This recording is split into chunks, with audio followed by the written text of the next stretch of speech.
the Finance Portfolio Committee, fulfilling the law. We wanted to hear the views of the public on this division of revenue bill. That's what we are interested in. So we would want, before we check on the submissions by members of the public, we are going to request our legal advisor to make a presentation. I hope the public is connected. We are fulfilling the rule of the law.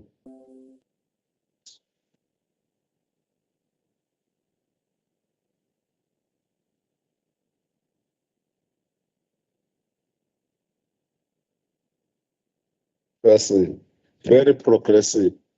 I went to his chairperson. I requested him not to remove him from the Finance Portfolio Committee. Yeah. Now, there are things that I like with him. Now I've gone to the new chairman as well. Please, I like people who are taking their work very seriously and analyze a lot. So umngani wami kumhlekazi uJwaha is one of such people.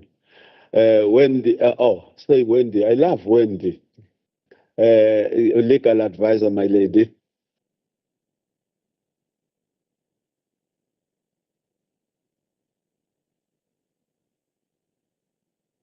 Thank you, Honorable Chairperson. Good morning, Honorable members, department officials who are here with us, and the members of the media and public. We've just had a presentation by National Treasury on the Division of Revenue Bill. I'm going to call it by an acronym, DORA, just to save time. And I'm not going to repeat what National Treasury presented to us today, but briefly, I want to take you through DORA, just to give you an idea as to what are the provisions in the bill for 2023. In terms of the background and the objects of the bill and how the bill has come before this committee, the bill was passed by the National Assembly and transmitted to the NCOP, that's your National Council of Provinces, for concurrence. And it was then referred to this committee for consideration. Section 118 of the Constitution requires that a provincial legislature facilitate public involvement in the legislative and other process of the legislature. Hence the need for this public hearing. Any public comments must be taken into consideration in the decision conferring authority on the provincial delegation to the NCOP to cast a vote either in support of DORA or to abstain from voting. DORA is enacted annually as a response to Section 2141 of the Constitution. And the Constitution requires an Act of Parliament to provide for the equitable division of national revenue between the national, provincial, and local spheres of government, the determination of each province's equitable share of the provincial share of that revenue, as well as any other allocations to provinces, local government, or municipalities from the national conditions on which those allocations may be made. DORA is required to comply with the Constitution, the Intergovernmental Fiscal Relations Act of 1997, as well as the Money Bills and Related Matters Act of 2009. DORA is therefore the outcome of extensive consultations between the different spheres of government, and it must also consider the recommendations of other institutions like the FFC and as well as committee reports. You will find that DORA is quite a bulky bill in terms of its annexures because certain reports must accompany the bill as annexures. Each year, procedurally, when the annual budget is introduced, the Minister of Finance must also introduce in the National Assembly a division of revenue bill for the financial year to which the budget relates, and that's a requirement of law. In terms of how is this bill structured, what does it look like? There are 38 clauses in the main text of the bill, as well as 7 schedules. And these 7 schedules set out the allocations that are contemplated by Section 214 of the Constitution. And in terms of what each of these 7 schedules contain, Schedule 1 contains the equitable shares of the 3 spheres of government. Schedule 2 sets out the provincial equitable share allocations, and we always look there to see what is KZN getting. And Schedule 3 sets out local government's equitable share allocations per municipality, and that is quite important as well. Schedules 4 to 7 deal with grant allocations for provinces and municipalities, so that schedule requires scrutiny. It also includes allocations to supplement fundings of functions funded from provincial and municipal budgets. Also, it contains specific purpose allocations, allocations in kind, and the release of funds to provinces and municipalities for immediate response to a disaster. In terms of what each clause of DORA contains, I'm going to give you a quick summary. Clause 1 contains definitions used in the bill. Clause 2 contains the objects of the bill, and I've touched on it, but it's primarily to provide for the equitable division of revenue raised nationally amongst the 3 spheres of government. And it's also to promote predictability and certainty in respect of allocations to provinces, because it's committed in terms of law. It also promotes transparency and accountability in the resource allocation process. Clause 3 provides for the equitable division of anticipated revenue raised nationally amongst the national, provincial, and local spheres of government, and this is linked to Schedule 1, which sets out the actual allocations or the figures themselves. Clause 4 provides for each province's equitable share, which is set out in Schedule 2, and that it must be transferred in terms of a payment schedule. Clause 5 of the bill provides for each municipality's equitable share of revenue, and this is set out in Schedule 3, and that it must be transferred on dates specified in Clause 5 in the amounts as determined in terms of the bill.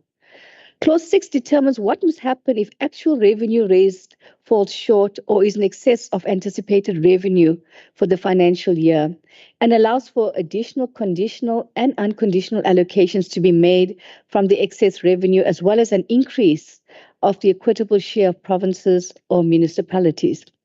Clause 7 provides for conditional allocations or an increase of conditional allocations to provinces in Part A of Schedules 4 to 7. So that is that's a clause and the schedules that we would want to pay attention to as a province. And Clause 8 provides for conditional allocations or an increase of conditional allocations to municipalities in Part B of Schedules 4 to 7. So that is of interest and bears scrutiny by municipalities themselves. Clause 9 and 10 of the bill sets out the duties of the transferring national officer in respect of Schedules 4, 5, and 6 allocations, while Clause 11 and 12 sets out the duties of a receiving officer in respect of Schedules 4, 5, and 7 allocations. Clause 13 of the bill sets out the additional duties of a receiving officer in respect of infrastructure conditional allocations to provinces.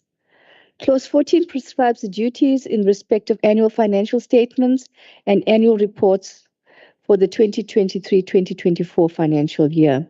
And Clause 15 requires the publication of certain allocations and all conditional grant frameworks in the Government Gazette. Clause 17 of the bill requires that spending must only be in accordance with the purpose and subject to the conditions set out in the grants frameworks for Schedule 4 to 7 allocations, and sets out funding-related arrangements if a function partially or fully funded by a conditional grant is assigned by a province to a municipality. Now, Clause 17 and 18 provides for the withholding and stopping of allocations, and I pause here because it's quite important to note that if the funding or the allocations are not used for its intended purposes, there is provision and the power for the withholding and stopping of those allocations to the intended beneficiaries. Clause 19 provides for the reallocation of stop funds to one or more provinces or municipalities. So where a province or municipality doesn't use those funds and it's been stopped, it can be given or reallocated to another municipality or province. So we don't want to trigger the provisions of section clauses 17 and 18 as well as Clause 19. Clause 20 provides for the possible conversion of certain allocations in order to prevent underspending on the allocation if the affected national or provincial departments have demonstrated the capacity to implement projects. Clause 21 provides for the management of unspent conditional allocations, while clauses 22 and 23 provide for payment schedules and their amendments. Clause 24 of the bill provides for the recovery of any allocation transferred in error or fraudulently. So if that has been done, it can be recovered. Those funds can be recovered. Clause 25 of the bill provides for new allocations during a financial year and the use of funds allocated in Schedule 7. Clause 26 provides for preparations for the 24-25 and 25-26 financial years, while Clause 27 of the bill deals with transfers before the commencement of DORA for the 2024-25 financial year and what are the conditions attached to such transfers.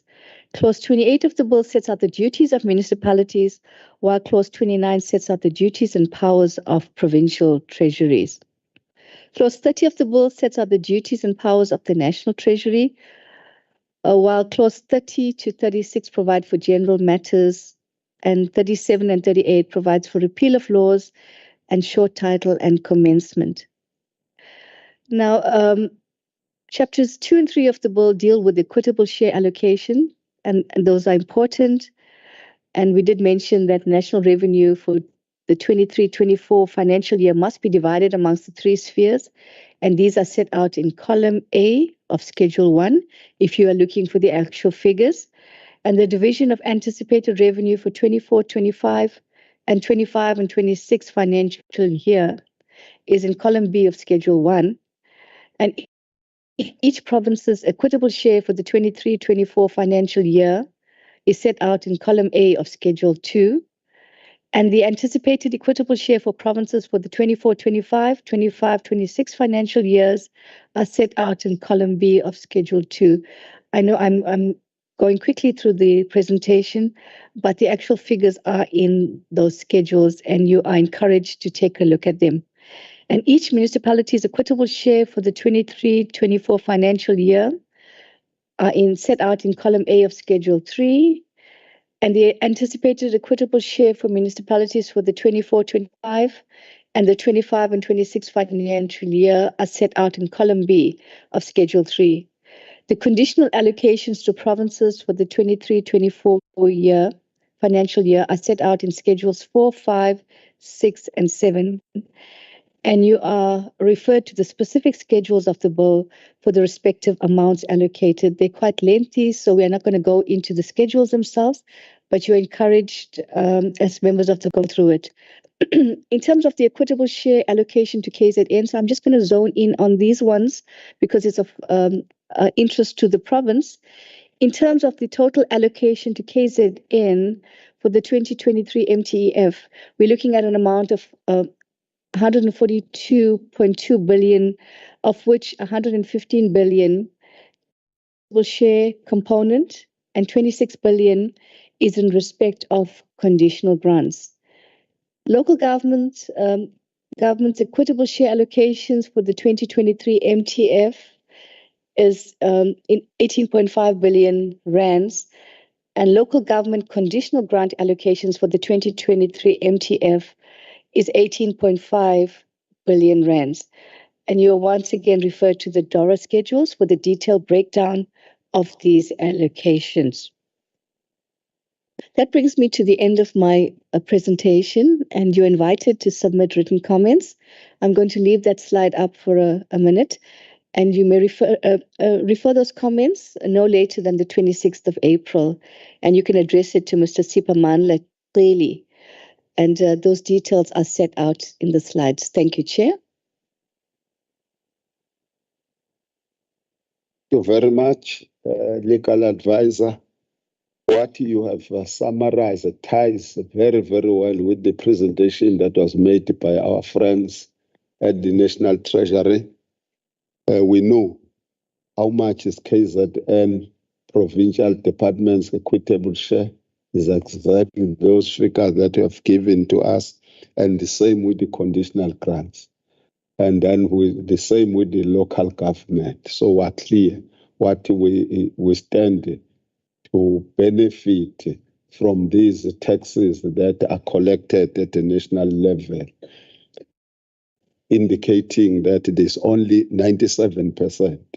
The 3% must be collected provincial treasury from KwaZulu-Natal to have 100% of the total budget for the province.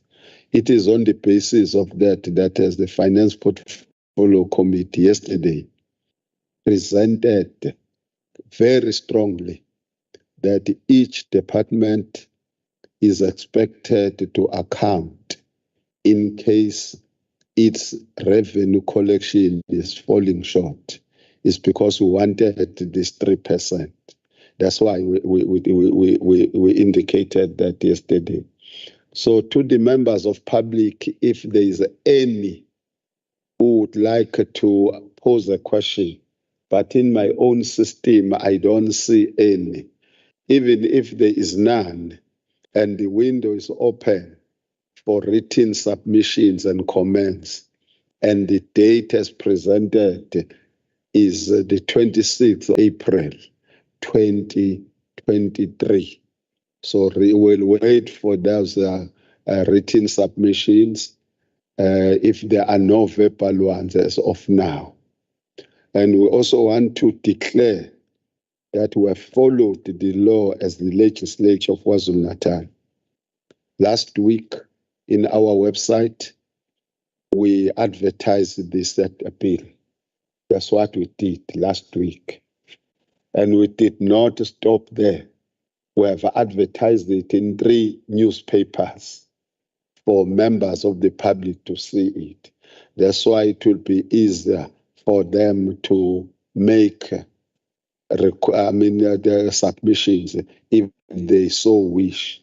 And the email address has been presented, the email address of Tili at kznleg.gov.za. So we're inviting submissions from the members of public so that we exercise our privilege that is given in terms of Section 118 of the Constitution of the Republic. So, colleagues, I think we are clear about this one. Now we are going to come to your own matters. I would want to check as to what you are saying about this bill that was presented by the National Treasury, whether you support it or not supporting it, so that we send our own view to the national. Then we'll wait for the submission that will come from the members of the public when we'll be conferring the final mandate somewhere next week. There might be a special sitting of the legislature for that particular purpose. So I want to check with those who are in front of me at the moment. I want to check with Honorable Zulu as to whether he supports the bill, the Division of Revenue Bill of 2023. That is it. No, Chairperson, thank you for the opportunity. I support the bill for Revenue 2022. Zulu is supporting the bill. Honorable Mjali, are you supporting this bill as presented by our friends from Treasury nationally? Thanks, Chair. Yes, I'm supporting the bill. Thank you very much, Honorable Member. I want to check with if Honorable de Klerk is connected virtually as to whether he's supporting the bill or not. Or I'm told he's not connected. Yes, sir. It's Honorable Shabisa. Honorable de Klerk is not connected due to some commitments today, but I do support the bill. Thank you very much, Tisho Mkhulu and President. Angithi manje mina uyangibona ukuthi ngisakhumbula esikolweni i-register yami alphabetical i-class register. Thank you very much. Can I come to Honorable Governor? Are you supporting the bill like Honorable Zulu, Mtali, and Honorable Shabis have done? Yes, Chairperson, supported. Thank you very much. Honorable CQ Madlopa, are you supporting the bill? Yes, Honorable Chair, I support the bill. Thank you very much.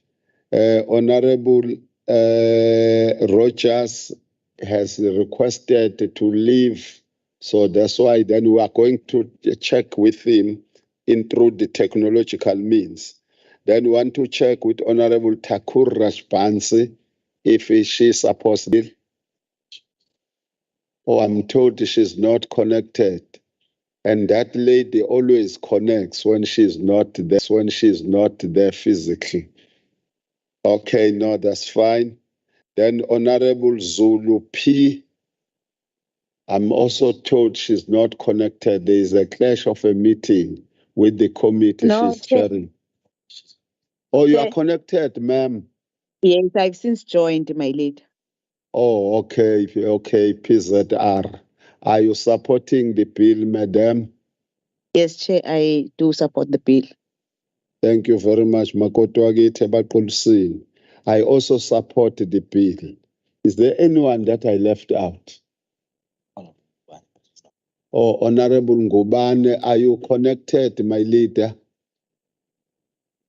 I am told he's not connected. So it's quite clear on the bill. We have supported the bill. Then we also went through the report as I earlier on. I hope that I want to check if you are moving for the adoption of this report on the national bill, the division of revenue bill. I wanted to check both those who are physical and those who are connected. The report was circulated yesterday. I deliberately commented saying that I've gone through it because I was encouraging all of us to go through it. I see the hand of Honorable Zulu, Makeba, MA. Chairperson, no, I move for the adoption of the bill. Any second for the adoption of this report? Emanchinga. Yes, Manchinga. I'm seconding, Chair. Thank you very much. Then there is the KZN Appropriation Bill 2023. And the report was also circulated yesterday. Do we have any mover and the seconder for that report?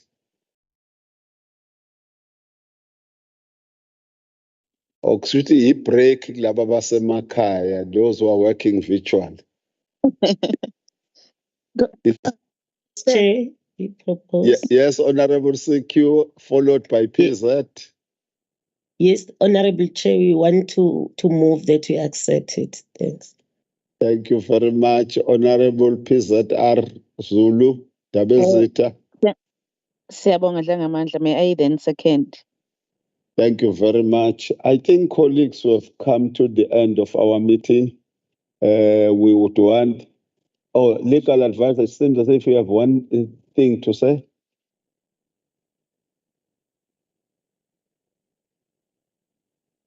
We have adopted it already.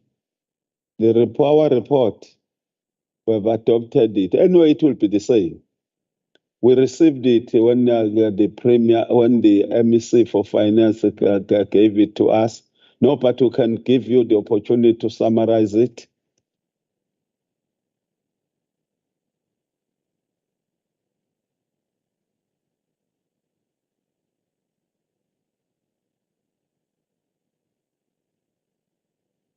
Thank you, Honorable Chairperson. I'm going to quickly take you through the KZN Appropriation Bill for 2023.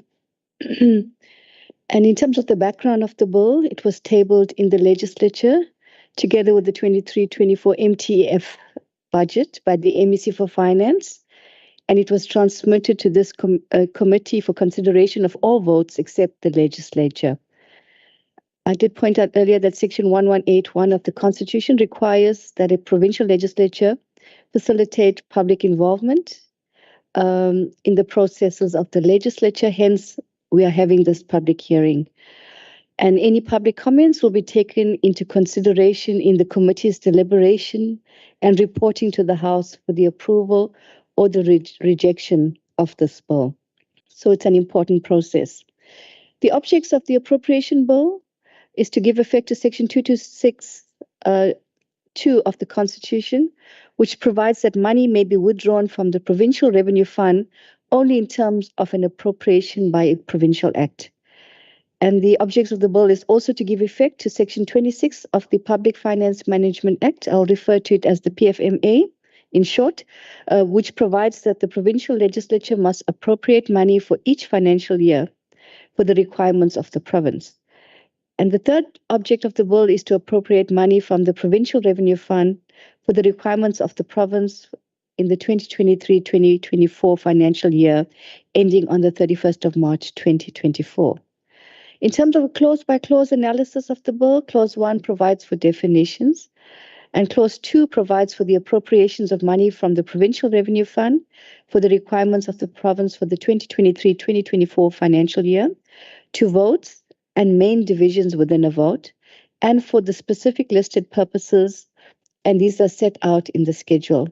The appropriated amounts are set out in the schedule on pages 6 to 12 of the bill. I'm not going to go in detail into the schedule, but I urge you to go and have a look at the appropriated amounts. Clause 2 stipulates spending conditions. And the spending of funds withdrawn from the Provincial Revenue Fund before this Act has been passed must be done in accordance with the requirements of the PFMA, must be recorded and accounted for in accordance with the votes and main divisions within a vote set out in the schedule. Clause 3 deals with amounts specifically and exclusively appropriated. Any appropriations to a vote or main divisions within a vote that is listed in the schedule as specifically and exclusively expropriated can only be used for that purpose, so it cannot be used for any other purpose. National conditional grants can only be used for the purposes stipulated in DORA and in accordance with the framework certified in terms of that Act.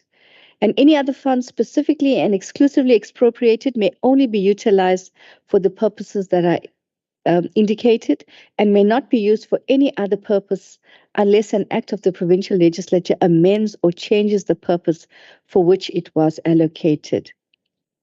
Clause 4 deals with the authorization of expenditure, and the MEC for Finance may approve before an adjustment appropriation bill is passed expenditure which cannot reasonably be delayed without negatively affecting service delivery. And there's a proviso there. Such expenditure must qualify for inclusion in an adjustments appropriation bill in terms of Section 31(2) of the PFMA and subject to further conditions stipulated in Clause 4. I'm not going to go into those conditions. Clause 5 deals with the withholding of conditional allocations to municipalities, and it sets out the grounds for withholding transfers to a municipality of a conditional allocation or part of such an allocation for a period not exceeding 30 days. And there's also notice requirements built in here. And there's also grounds for withholding longer than 30 days also set out. So there is that power, and municipalities, we urge municipalities not to trigger that power. Clause 6 talks about the stopping of conditional allocations. And it's important to note that Provincial Treasury may, in its discretion, or at a request of a transferring provincial officer, stop the transfer of a conditional allocation or any part of such allocation to a municipality due to persistent and material non-compliance with this Act. And I've noted it in capital letters to emphasize that, or for anticipated substantial underspending. So you don't want to underspend as a municipality because it will trigger the stopping of the conditional allocation. And Clause 6 sets out the process and notice requirements before stopping allocations. Clause 7 deals with the reallocation after stopping the allocation, And Provincial Treasury has the power where it stops an allocation to determine the allocation can be reallocated to one or more other municipalities. And there's a condition there as well. Such allocation must be spent in the current or next municipal financial year. And Provincial Treasury is required to give notice in the Provincial Gazette of a reallocation and notice to each affected receiving municipality. And clause 8 deals with transfers made in error or fraudulently and how you can recover. Clause 9 deals with unspent conditional allocations. And these conditional allocations that are not spent by the municipality at the end of a financial year, it reverts to the Provincial Revenue Fund unless a rollover of the allocation is approved. And then clause 9 further deals with rollovers and offsetting. I've just set out quickly, and I'm just going to refer to you quickly to the schedule summary. We haven't looked at the detailed appropriations, but just generally the total amounts appropriated to each vote. And we're looking at a total of 145 billion rand that has been appropriated to the 14 votes. I'm not going to go into each figure, but it's on that slide. And you can take a look at that. But we're looking at OTP, we're looking at 875 million rands, and it goes down the list. That brings me to the end of my presentation on the appropriation bill for 2023. Members of the public are welcome and invited to provide comments on the bill no later than the closing date is the 21st of April 2023. And your comments need to be addressed to Mr. Siphamandla Celi, and his email address, which is the most convenient way, is chili@kznleg.gov.za.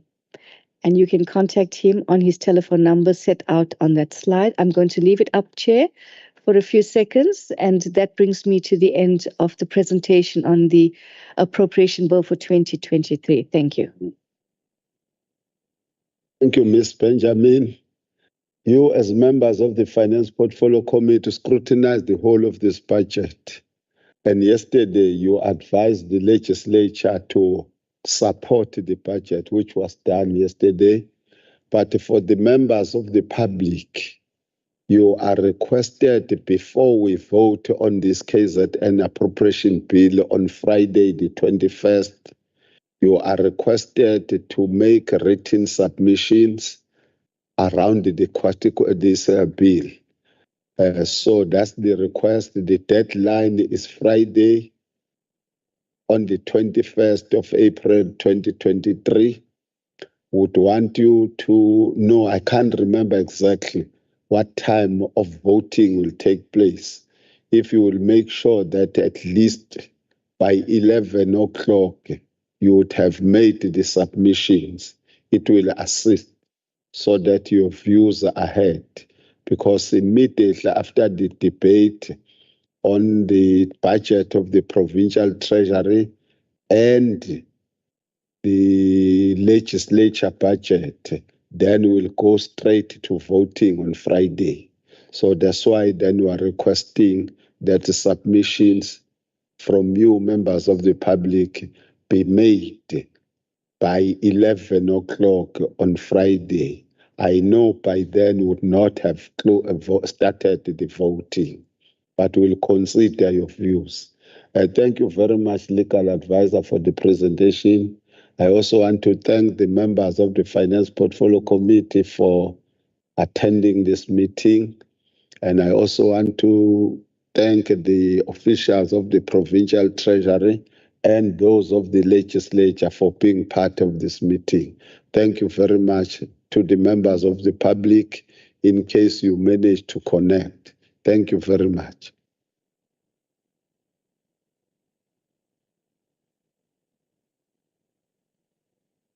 Thank you, Chairperson.